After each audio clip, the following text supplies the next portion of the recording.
আমরা নিরহ মানুষ, আমার কিছুই নাই, আমরা কিচ্ছু করতে পারবো না। গাছের সাথে লটকাইছে, লটকানির পরে ওরে আগুন দিছে। তাকে যখন বাইরে হালাইছে, তখন তার বাঁচার মতো পথ নাই, তখন তারা নবীজি দুষ লাগাইয়া মাছের মধ্যে বিষায়া দিছে।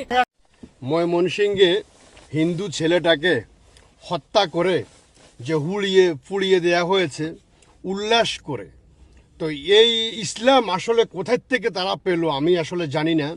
হজরত মুহাম্মদ সাল্লাল্লাহু আলাইহি সাল্লামকে তিনি যখন এই তায়েফে গিয়েছিলেন, মানে দ্বীনের দাওয়াত দেওয়ার জন্য উনাকে পাথর মেরে রক্তাক্ত করা হয়েছে, উনাকে অনেক লাঞ্ছনা ভোগ করতে হয়েছে, অনেক কষ্ট উনাকে সেখানে দেয়া হয়েছে।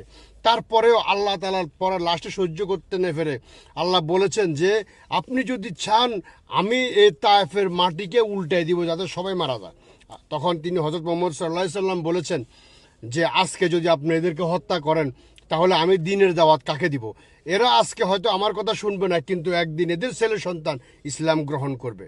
তাহলে তা আমাদের হযরত মুহাম্মদ সাল্লাল্লাহু আলাইহি সাল্লামের ইসলামটা কেমন আর এদের ইসলামটা কেমন একটা জেনে বুঝেন।